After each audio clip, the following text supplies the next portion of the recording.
This week, we kicked off my virtual group voice coaching program called Free Your Voice, Free Your Life. And I can officially say to you, having shared the Zoom room with these people, that I have somehow gathered the most beautiful, the most delightful and joy filled and curious human beings who happen to just know in their hearts that their voice is an essential tool on their journey toward more freedom, toward more authenticity, not only in their singing, but in the whole of their life. And yeah, I'm super stoked. I feel really privileged to be able to gather with these people every other week for 4 months. But today, I wanted to share with you one of the exercises that I am inviting the participants to commit to during our time together. Actually, maybe inviting is a little bit generous. I'm requiring that they do it. Like a good teacher, I'm saying do it or else. No, but seriously, we have a WhatsApp group as a part of the program, and I'm requiring that they pop into that group every week and talk specifically about this one thing. And that is their singer's date. Singer's date. Now, you're probably wondering, do they have to go on a date with a singer? Not exactly. This concept derives from the book The Artist's Way by Julia Cameron. We actually referenced this book recently in the episode I did with Ivy Eld. Um, the Artist's Way, if you're not familiar, is a program. I mean, it's a book, but it's then like a 12-week, I think, program of exercises, commitments, patterns, habits that are meant to unleash your creative spirit, are meant to unlock the ways in which your creativity gets holed up, gets stifled. And it also is meant to alert people who don't see themselves as creative to the natural creativity that is within each of us. In the Artist's Way, one of the primary tools that is used that a lot of people are familiar with is something called morning pages, where you are asked to sit each morning with a pen in your hand and paper and write. I believe it's for 15 minutes, and you're supposed to write with no end in sight. You're supposed to write with no specific intention. You need not commit to any form. You're supposed to just write to write to write. And having done the Artist Way myself a couple of times, I will say that this is such an incredible and valuable tool, although super challenging at times. But morning pages is something that many people, even after having completed the Artist's Way program, like to continue to do. Okay, so that's one of the assignments throughout the Artist's Way. But the other one, which I've adapted for Free Your Voice, Free Your Life, is something that Julia calls the artist's date. And I've taken this concept and converted it to the singer's date. And it's simply this: one time a week, ideally for 1 to 2 hours, you take your singer self, your inner singer, or maybe your outer singer, on a date. And the date, it can be anything, absolutely anything. As long as it's not or doesn't have to do with you accomplishing some sort of work, some sort of task. In fact, it's even better if it has nothing to do with any sort of creative endeavor. Like your artist date or your singer's date shouldn't be about finishing a creative task. So it's not the case that in this case, your singer's date should be to go do your warm ups, to your exercises, or go practice songs. That is something that you do, that your singer does. This is something that you do to feed your singer. This is something you do to nourish your singer. So that could mean going to a concert. That could mean going for a walk. That could mean driving to the woods. That could mean lying flat on your back listening to music. That could mean journaling. That could mean taking yourself out to a delicious meal. There's truly no right or wrong here. It is, however, worth noting that this is something that's meant to be done solo. This isn't about being social, although I'm a huge, huge proponent for you taking your singer on social dates as well. But particularly the singer's date is meant to be by yourself for yourself. By yourself for yourself. How does it make you feel when I offer you that proposition? I mean, you might be right away going, that sounds awesome. That sounds great. Yes, sign me up. Let's do it. Let's go. Or you might be going, well, why would I do that? What does that accomplish? What am I trying to get out of this? Both of those are really reasonable and common mindsets at the outset of this idea. Julia notes in the book that one of the things that happens at the artist date most often is that people are game when it comes to their first artist date. They have ideas in their head, they're up for it. They set the time aside, they tell people that they're doing it. But by the second or third artist date, they start to question its value, its worth. Other things start to creep in that seem like they're more essential, more important. And the reason that this is so good to notice that it happens and actually to be warned of in advance is because it gets to the heart of the matter of why you would even do this. I mean, why take your singer on a date? Why prioritize your singer? Well, because you regularly don't. You don't. I mean, look, I live a very singing focused life. That's probably the understatement of the century. Much of my life revolves around voice and singing and sound healing and using my voice as a guide for others. But there's this piece about being a creative that very few people are committed to. There's this piece about being a singer that very few people are willing to commit to. And that is the inherent value and worth of your voice. That is the need, the desire, the essential truth of your voice. That is listening to, cultivating, nurturing, loving, being compassionate with you, the singer. In our contemporary culture, we are not, not by any means taught to nurture our singer. We are not taught to love our singer. We are, in fact, taught that our singer does not have value, does not have worth, unless it makes a lot of money, unless it has an incredible talent, unless it is famous, unless it is doing something provocative, unless it is doing something that is very widely recognized. We are taught that that part of ourselves, the singing part of ourselves, our inner singer, is only valuable to us in our spare time once in a while if we can swing it. And here's the thing about this. I'm talking to professional musicians too. Because anyone who ended up making money singing, they didn't sing to make money. They ended up making money singing. And what happens a lot of times when people end up making money singing is they get disconnected from their singer. And you know what happens when we, you, me, when we get disconnected from our singer? We're not happy. Plain and simple. Do you know how many times I have had someone come to me and tell me a story about their childhood being a joyful time with their voice? Maybe even into their teen years, that singing, that their voice, that playing, that being creative was an essential part of their life, was a big deal in their life.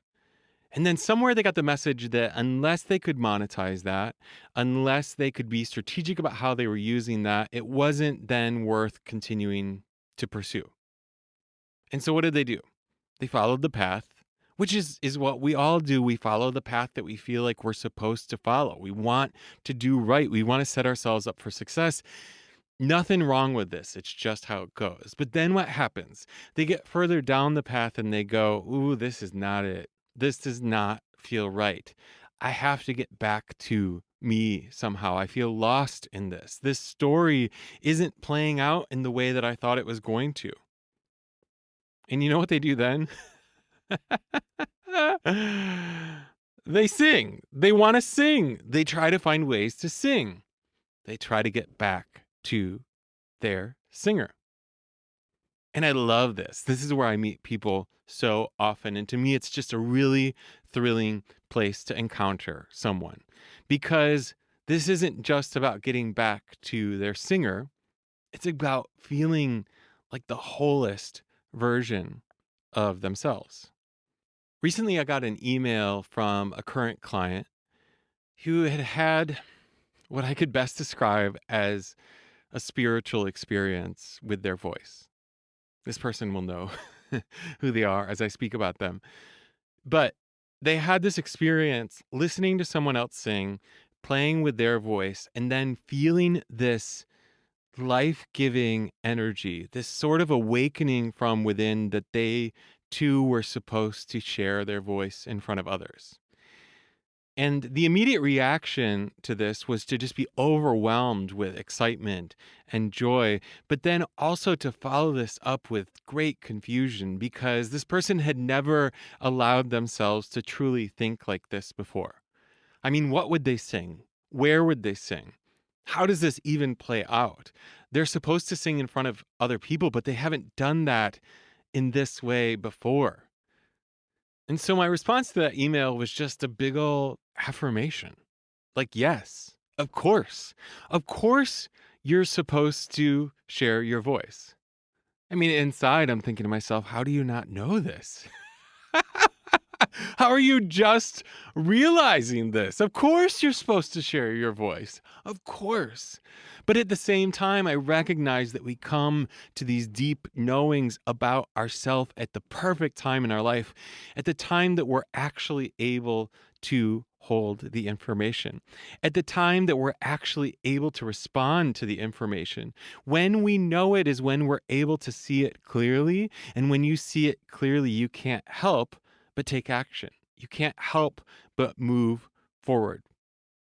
So then I said to this person, it sounds to me like you are honoring, hearing, noticing what I can best describe as the call of the singer.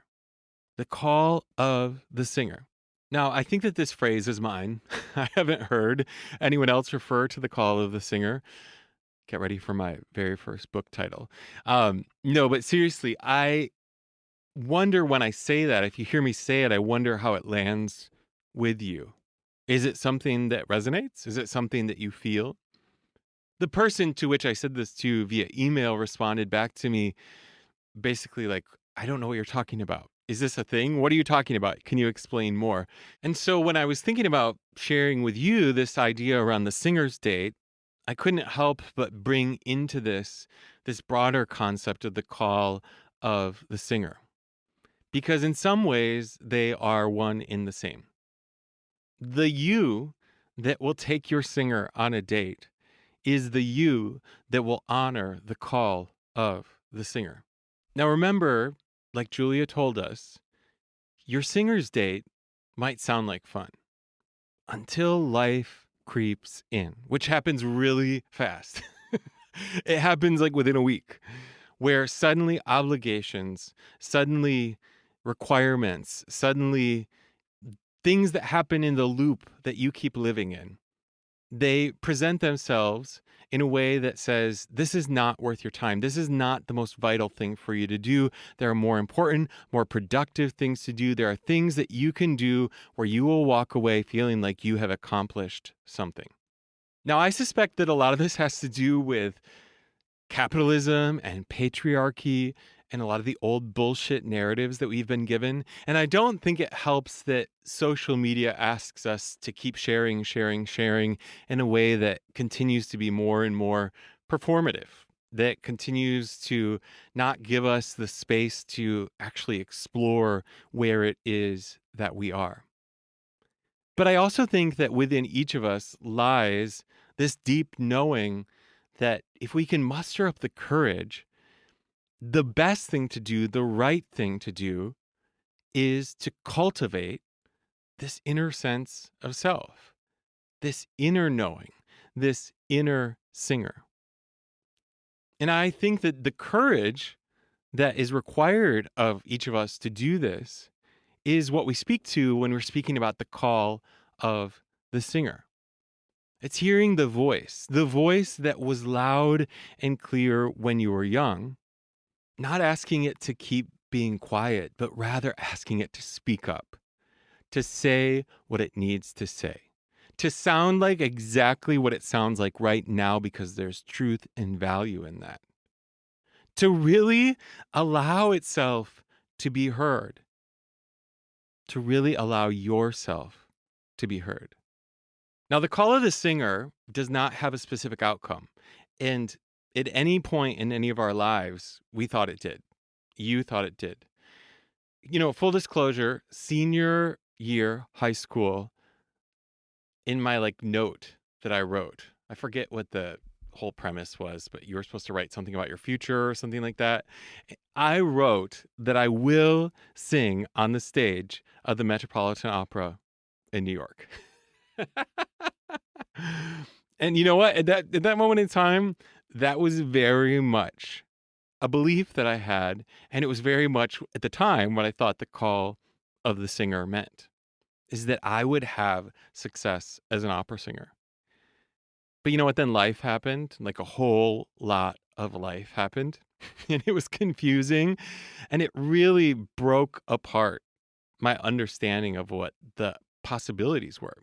And it turns out that the possibilities have been and will continue to be much greater than that limited idea I had of what success was. And I still have plenty of singing aspirations. And actually, even as I'm saying this to myself, I think to myself, there's a chance I could still end up on that stage in a totally different capacity than what I ever would have imagined. But that's not the most important thing to me about this. The most important thing to me about this is just keeping track of my authentic self, staying true to that which feels most truly me, that which feels like it honors my singer, that which feels like it would give my singer so much life. Yes, that is what I'm concerned with. That is what matters. Now, the second potential and necessary outcome of the call of the singer is to share your voice, to share your voice. Now, here's a sort of funny little story, and I'm going to call my partner out here, which is fine because he doesn't listen to the podcast. He's always like, it's just about singing, right? Anyway, so when I first started teaching voice lessons and I would come home from a long day of teaching, Scott, my partner, would say to me, ask me who I met with that day. And I would always tell him. And he, after every person I'd say, if they were new, he would say to me, well, what do they want to do? And I always used to balk at that just a little bit because I'm like, what do you mean they want to do? They want to sing. They want to sing.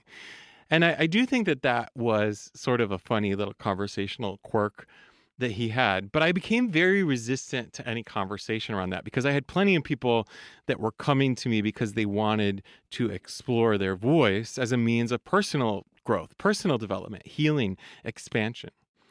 But as I've gotten further down the road, I've started to really believe and see that beneath all of that, there is always something that they want to do.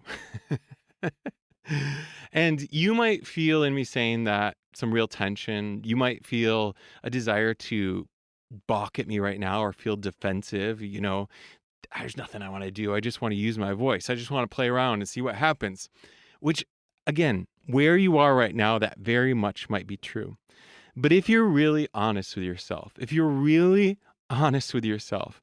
I can guarantee that beneath the surface somewhere, if you listen to your singer, there is a desire to share your voice in some way, in some capacity. You might not have the exact specifics around that, but you also might. You also might have a vision for yourself. You probably have a dream from when you were young that you haven't acknowledged in a long time, and not without good reason. I mean, life creeps in, and I don't mean to belittle any of the very real circumstances of your life. Having children, fulfilling responsibilities, showing up for others, etc., etc. It's all real, and there are seasons of life that are important to dedicate to these things. I'm thinking of my own experience in 2021 when I lost my mom and the pause that I had to put on so many things. It's only now that I can find my way back with a lightness of being that allows me to dream, that allows me to scheme, that allows me to imagine. And so there probably been very real reasons in your life that you have not been able to truly listen to your singer, to honor your singer, to honor the call of the singer, to honor the sound of your voice and the unique and innate and noble and necessary desire to share that with others. So I kind of see the singer's date as having a few different functions. Number one, if you haven't connected with your singer in a long time, the singer's date is your opportunity to do that. The singer's date is your path back to you.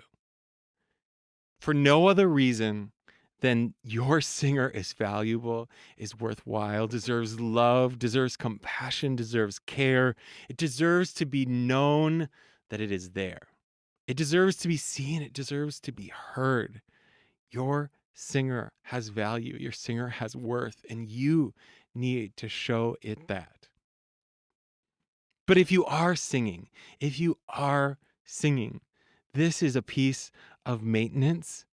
This is a piece of coming back again and again to source, coming back again and again to knowing, the knowing within you that allows you to head down the best path possible.